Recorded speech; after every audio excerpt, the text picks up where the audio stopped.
বলবে আল্লাহ ওই জায়গাতে আমরা আজকে জান কবজ করে এসেছি। এবার আল্লাহ তাবারাক ওয়া তাআলা বলবেন কার জান কবজ করেছো? বলবেন আল্লাহ অমুক গ্রামের অমুক টোলার অমুক মহিলা কিংবা অমুক লোকের ছেলের ছোট্ট মাসুম বাচ্চার জান কবজ করেছি। এবার আল্লাহ তাবারাক ওয়া তাআলা ওই ফেরেশতাকে বলবেন, রে আমার ফেরেশতা, যখন তুমি আমার ওই বান্দার ছেলের জানখানাকে কবজ করো, তার কলিজাখানাকে যখন তোমরা কবজ করো, রূহটাকে তার কবজ করো, এই আমার ফেরেশতার দল তোমরা শুনে নাও, যখন তুমি আমার ওই বান্দার ছেলের মাটকোপা গ্রামের কিংবা খট্টি হাসেলি পঞ্চায়েতের কিংবা বানসর গ্রামের কিংবা কোঠে বাড়ির কিংবা খড়বাড়ির গ্রামের আব্দুল্লাহর ছেলের জানটাকে যখন তুমি কবজ করো, আব্দুর রহমানের ছেলের জানখানাকে যখন তুমি কবজ করো, ওই কবজের টাইমে মতের সময়তে আমার ওই বান্দা বান্দিরা কি অবস্থায় ছিল, কি করছিল, কি বলছিল একটু বলে দাও। এরে মুসলমান, আল্লাহ রাব্বুল আলামিন সব কিছু জানেন, তবু আল্লাহ রাব্বুল আলামিন ফেরেশতাদের মুখ থেকে শুনবেন। এবার ফেরেশতারা বলবেন, মাবুদ, যখন তোমার ওই বান্দার ছেলের জানখানাকে আমরা কবজ করলাম, ওই টাইমে তারা কান্নাকাটা করেনি, হাউমাউ করে চিৎকার করেনি। আল্লাহ যে ওই টাইমে ওই সময়তে তারা কোন রকম মুখ দিয়ে কথা বলেনি।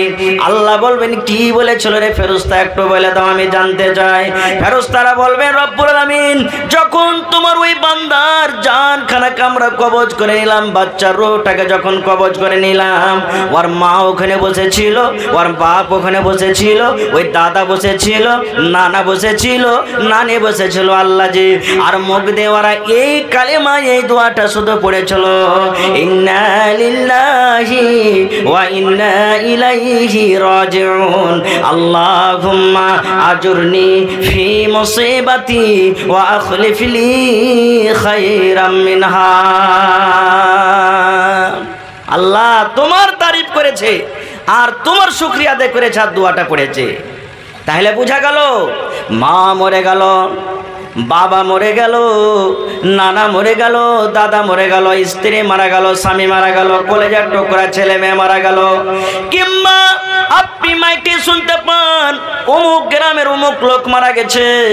আল্লাহ রাসূল বলেছেন, উম্মত রে, যখন তুমি মৃত্যুর সংবাদ পাবে, মরার খবর যখন তুমি পেয়ে যাবে, তখন তুমি হাউমাউ করে চিৎকার করিও না, তোমাকে এই দোয়াটা শুধু পড়তে হবে, ইন্না লিল্লাহি ওয়া ইন্না ইলাইহি রাজিউন। এই দোয়াটা পড়তে হবে।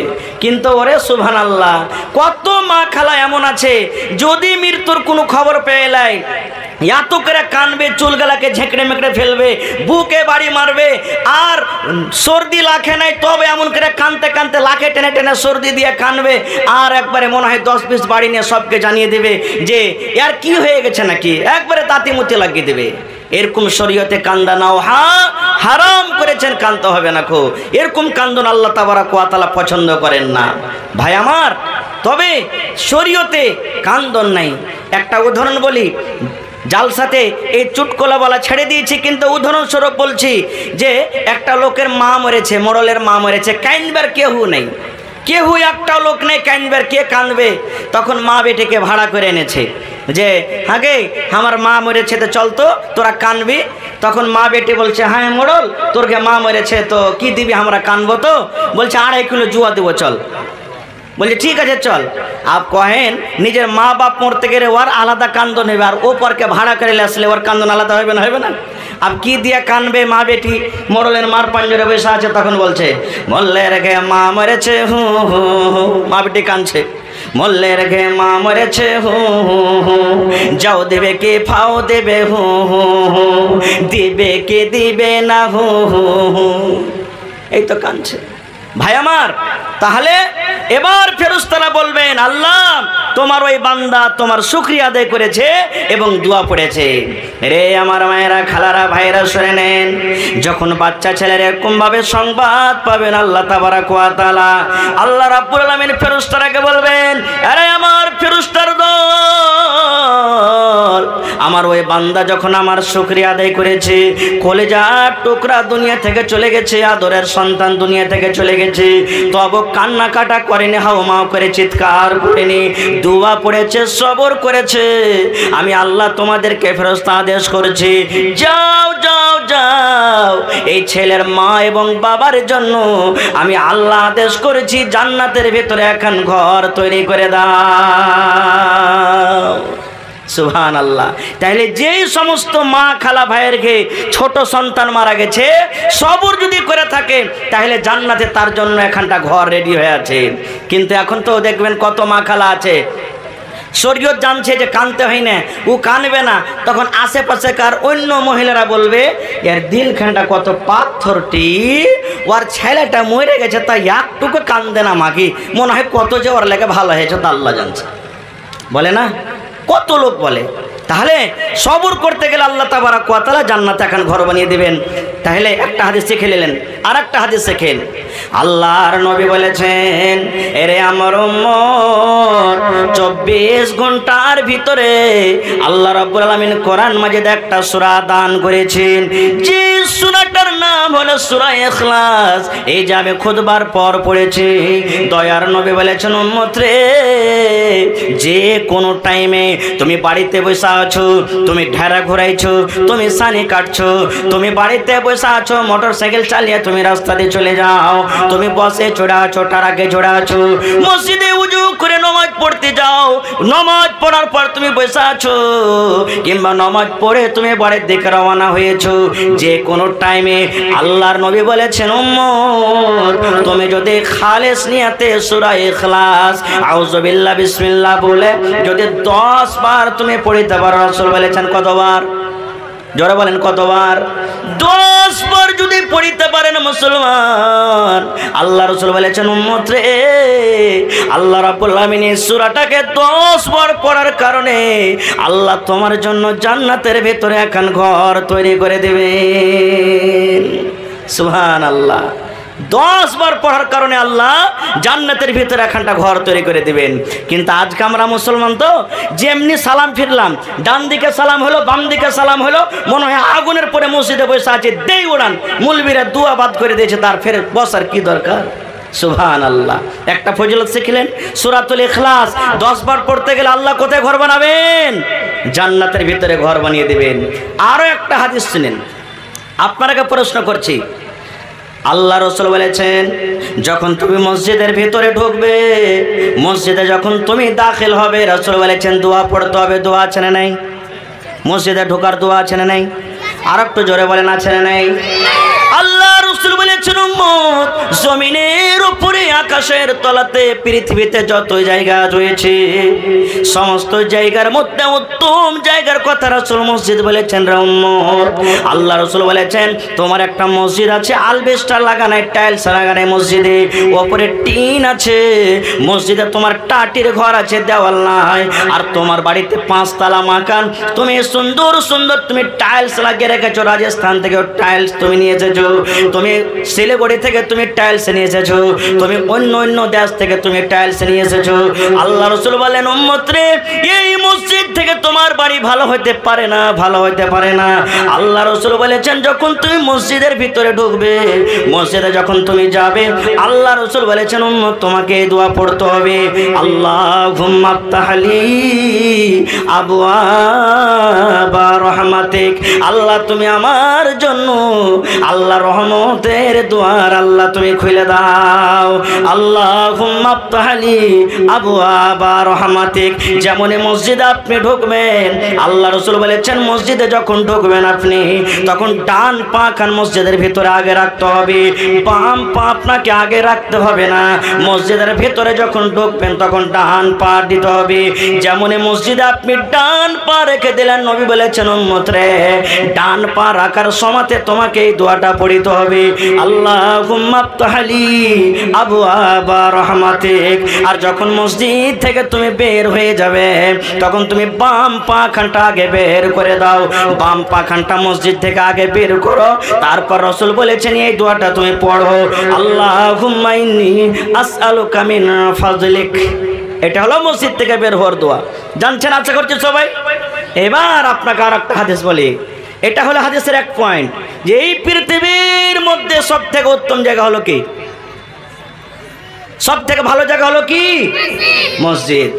আর এর অপোজিট উল্টা নিলেন, আল্লাহর নবী বলেছেন, এরে আমার উম্মত, জমিনের উপরে, এই জমিনের উপরে সব থেকে নোংরা খারাপ জায়গা হইল বাজার।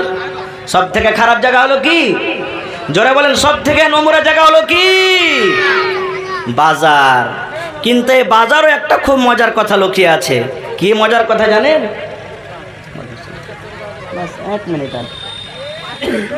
বাজার।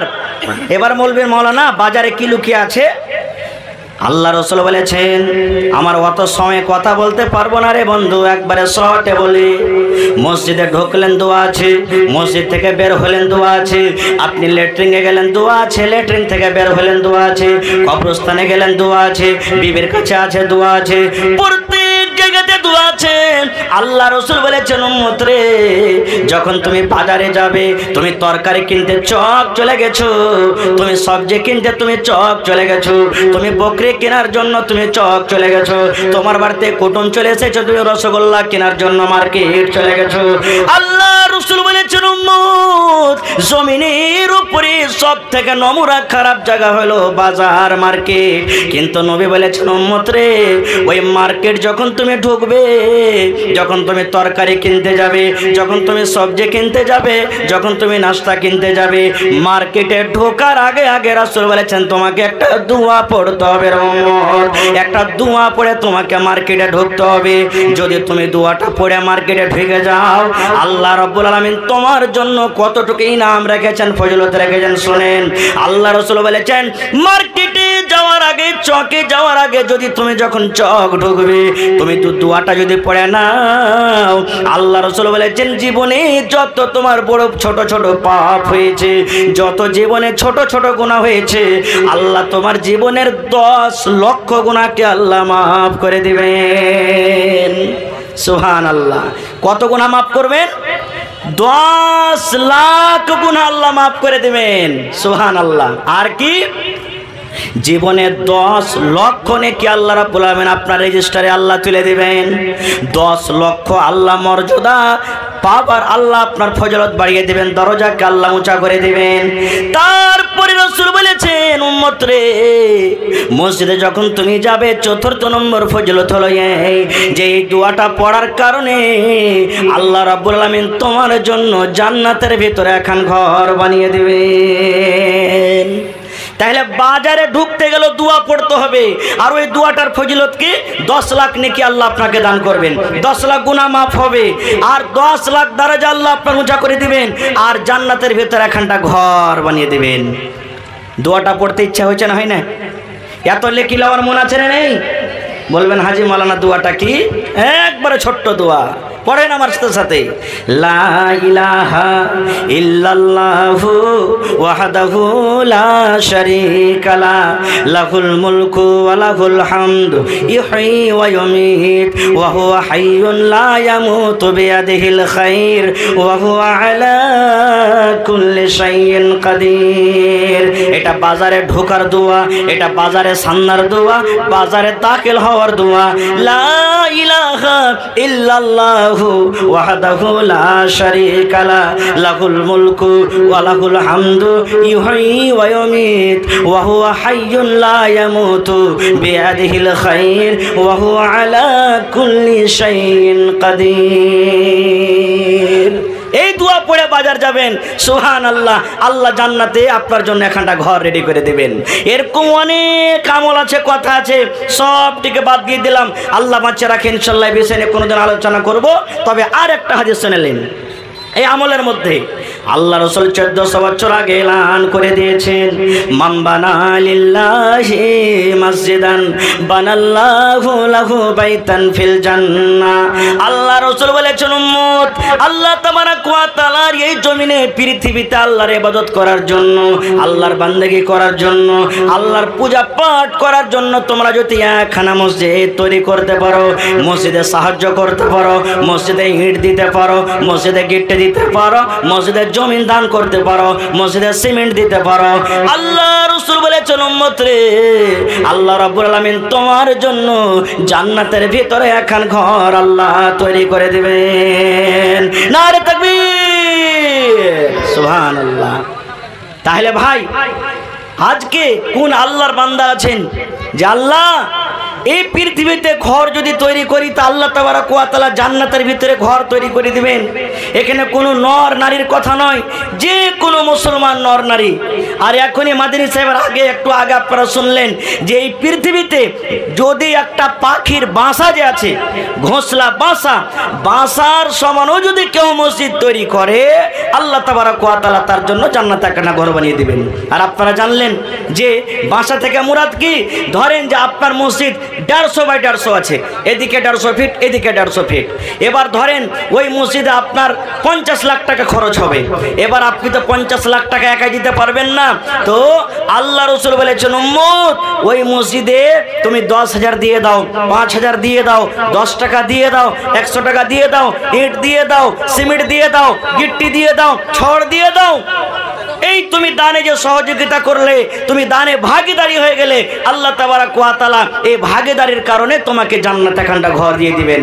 যখন হযরত উসমান গনি রাদিয়াল্লাহু তাআলা আনহুকে সুবহানাল্লাহ বাড়িতে ঘেরাও করেছেন, উসমান যখন শহীদ হয়েছিলেন বাড়িকে ঘেরাও করা হয়েছে, মসজিদের পাশে একটা জমিন পড়ে আছে, ফাঁকা জমিন। আল্লাহ রাসূল সাহাবীদের মধ্যে এলান করে দিলেন, রে আমার সাহাবীর দলেরা, তোমরা কে এমন আছো এই মসজিদের জমিনটা তোমরা যদি খরিদ করে মসজিদে মালাককে যেতে পারো, এই জমিনটাকে খরিদ করে তোমরা মসজিদে মিলে যেতে পারো, আল্লাহ রাব্বুল আমিন তার বিনিময়ে জান্নাতের ভিতরে একখান ঘর বানিয়ে দেবেন।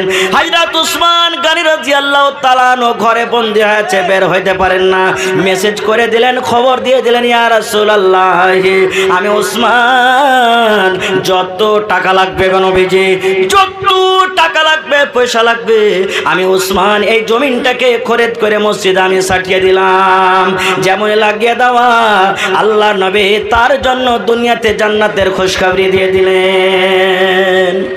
ভাই দেখি আজকে এই খড়বাড়ি জামে মসজিদের জন্য, আল্লাহর ঘরের জন্য আজকে এক মসজিদের পরে কত অত্যাচার জুলুম হয়েছে ফিলিস্তিনে। আপনারা জানছেন বাইতুল মুকাদ্দাস, মসজিদে আকসা, যেই মসজিদে আমার নবী, আপনার নবী, সারা পৃথিবীর নবী মেরাজের রাত্রে গিয়ে 2 রাকাত নামাজ আদায় করেছিলেন, আর সমস্ত নবীরা ওই নবীর মুক্তাদি হয়েছিলেন। সুবহানাল্লাহ। সেই মসজিদের পরে কত অত্যাচার জুলুম, আজ আমরা হাই আফসোস করছি। দেখি আজকে আমার এই খড়বাড়ি এলাকা থেকে নিয়ে, বঙ্কাবনালী এলাকা থেকে নিয়ে, বিভিন্ন জায়গা থেকে এই মসজিদের পেন্ডালের তলাতে আজকে আমরা বসে আছি। দেখি কোনো আল্লাহর বান্দা আছেন 1 লাখ টাকা মসজিদে কেউ দিতে পারবেন? দেখি কোনো আল্লাহর বান্দা আছেন 50,000 দিতে পারবেন? দেখি কোনো আল্লাহর বান্দা আছেন আজকে 1000 ইটের দাম দিতে পারবেন? এই যে 3 পানিয়াতে জালসা হলো 9 তারিখে, সুবহানাল্লাহ, ওখানে 11 লাখ টাকা কালেকশন হয়েছে। সুবহানাল্লাহ। এই যে আমার মৌলানা বসে আছেন, মৌলানা জালালউদ্দিন সাহেব বানসর থেকে এসেছেন, উনি গত বছর মনে হয় 27 লাখ কি কয় লাখ তার গ্রামে কালেকশন হয়েছে, আর এবারও জালসা আছে। আল্লাহু সামাদ। আর এই জায়গাতে আমার এই মুখিয়াজি মুজাহিদুল ইসলাম সাহেবের এই জালসা আপনারাকে নিয়ে করেছেন, আপনারা তার সহযোগিতা করছেন, আল্লাহ ইজ্জত সম্মানে রেখেছেন, ইজ্জত দিয়েছেন। এর আগে কবরস্থানে জালসা হয়েছে, আপনারা খুব মোটা মোটা করে দান করেছেন। ভাই আজকে তো আল্লাহর ঘরের জন্য জালসা। দেখি কোনো আল্লাহর বান্দা যে মৌলানা আমি 5 কুইন্টাল রড দিয়ে দিলাম, আমি মৌলানা 5000 ইট দিয়ে দিলাম, মৌলানা আমি 100 বড়া সিমেন্টের দাম দিয়ে দিলাম, মৌলানা আমি 2-4 গাড়ি কিংবা 1 ট্রাক বালুর দাম দিয়ে দিলাম। দেখি কোন আল্লাহর বান্দা আছেন? আমার মা, খালা, দাদি, নানিরাকে বলবো যে আপনারা একটু মোটা মোটা করে কমপক্ষে 1 বড়া 2 বড়া করে সিমেন্টের দামগুলো দিয়ে পাঠান, হাতের, নাকের, কানের যা আছে আপনারা দিয়ে পাঠান। এবং জালসার কমিটিকে বলবো মা খালারকে পিন্ডালে তাড়াতাড়ি করে চাদর দিয়ে পাঠান, মা খালাদের পিন্ডালে চাদর দিয়ে পাঠান। কমিটির লোক মুখে যে আপনি চাদর দিয়ে পাঠান, যারাকে ঠিক করে রেখেছেন মহিলা পিন্ডালে। তো ভাই আসেন দেখি, আপনি 1 টাকা দেবেন 1 টাকা নিব, 5 টাকা দেবেন 5 টাকা দেব। তবে দেখি আজকের জালসাতে কোন একটা লোক আছেন, একটা লোক 50,000 টাকা দিতে পারবেন, একটা লোক 20,000 টাকা দিতে পারবেন। আর দেখি 10টা 15টা লোক কম করে 10,000 করে, আর 10টা 15টা লোক 5,000 করে দিতে পারবেন। তারপরে 50টা লোক 2,000 1,000